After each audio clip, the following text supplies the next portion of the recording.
Time to make the donuts! I made the donuts!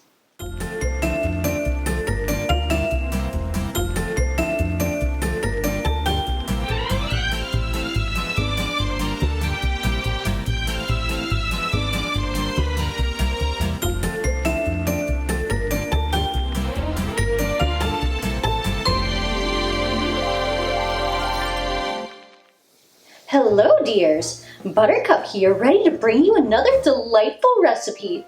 Fall is here, and you know what that means. It's pumpkin season!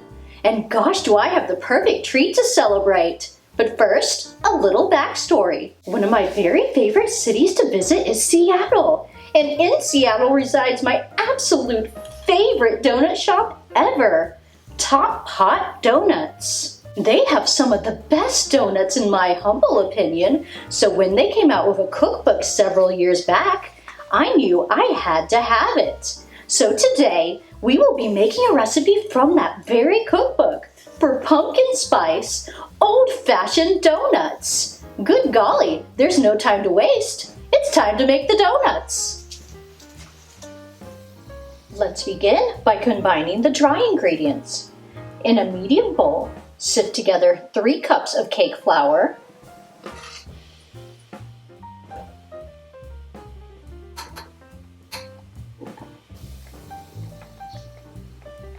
2 teaspoons of baking powder, 1 teaspoon of salt, 3/4 teaspoon of nutmeg, and 2 teaspoons of pumpkin pie spice. Did you know that you can make your own pumpkin pie spice mix at home? Just combine 3 tablespoons of cinnamon, 2 teaspoons of ginger, 2 teaspoons of nutmeg, 1 teaspoon of allspice, and 1 teaspoon of cloves. Now you can have your own pumpkin pie spice mix to use when needed. In the bowl of a stand mixer, we will add 1/2 cup of granulated sugar and 2 tablespoons of shortening. Mix using the paddle attachment on low speed until sandy. Add in 2 large egg yolks and mix on medium speed for 1 minute. Your mixture should be thick and light in color. Measure out 2/3 cup of sour cream and 1/2 cup of canned pumpkin. We will alternate adding the dry ingredients and the sour cream and pumpkin to our wet ingredients in 3 separate additions, mixing on low speed until just combined. Once finished, the dough will need to be covered and chilled in the refrigerator for at least 45 minutes. While we wait, let's start on the glaze. Back in the bowl of our stand mixer, we will add 4.5 cups of powdered sugar that has been sifted, 2 teaspoons of light corn syrup, 1/4 teaspoon of salt, 1 teaspoon of pumpkin pie spice, 1/4 cup of canned pumpkin, and 1/2 teaspoon of vanilla extract. Mix on medium speed while slowly adding in 1/4 cup of hot water. Continue mixing until everything is well combined. It's time to prepare our donuts for frying. Now, deep frying can definitely be intimidating, but let's walk through some steps on how to do this safely and effectively. If you have a deep fryer, you can definitely use that. However, I do not have one, so I will be using a large saucepan to fry my donuts. The oil you use is very important as well. I will be using canola oil for mine. Vegetable, peanut, safflower, or corn oil can also be used. You will want to fill your pan to a depth of at least 2 inches so that you can easily turn your donuts. But make sure to also leave at least 2 inches at the top to prevent spills and splashes. Another important item you will need is a thermometer to help monitor the temperature of your oil when frying. I recommend using a candy thermometer that clips to the side of your pan so that you can easily keep track of how hot your oil is. For the donuts we are making, we need to heat our oil to around 325 degrees Fahrenheit or 165 degrees Celsius. This can take some time, So let's start heating this oil on a medium heat while we roll out our donuts. On a lightly floured surface, we will roll out our chilled dough to about 1/2 inch thick. Next, we will cut out our donut shapes.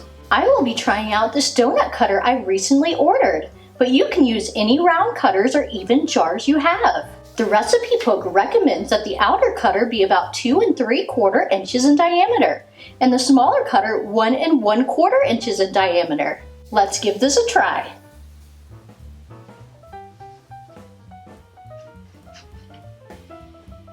Oh, it's stuck.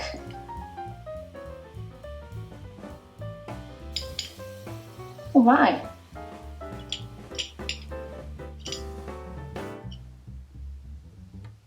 Well, okay. My little hole is stuck in there though. Ah, there it goes.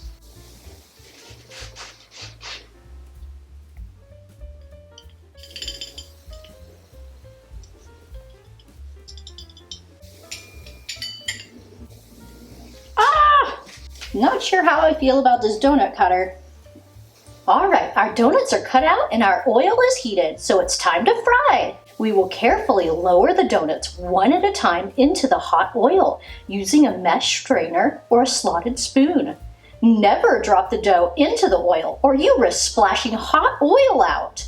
In order not to crowd them, only try a few at a time. Once the donuts begin to float, fry for 15 seconds. Then carefully flip using tongs or wooden chopsticks. Do not lift them out of the oil when doing this, or you risk breaking them.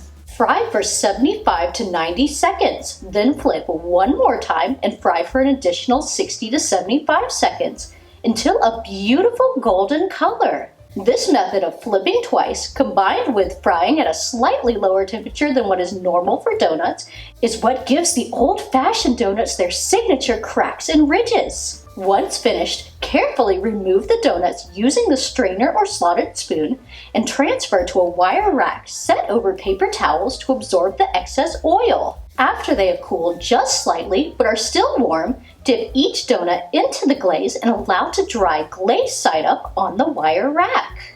My goodness, these look and smell simply amazing. And the taste? True fall perfection. Delightfully crispy on the outside, soft on the inside, with a perfect balance of pumpkin spice flavor. I better find some friends to share these with quick before I eat the whole batch myself. Thank you for joining me to make these tasty treats. Have you bought one of the adorable designs from my Redbubble store and want to be featured in a future TikTok video? Send me a short video clip or photo of you showing your item off to my email at bakeupbuttercup@gmail.com. I will be putting together a special video showing all your cute items off. Much love! Until next time! Mwah! Vegetable, peanut, safflower, or corn... I cannot say corn oil. Corn oil. At the end of corn the oil. string of other ones. I think it's, yeah, corn oil. Coin? No, I just can't say corn oil. Coin oil.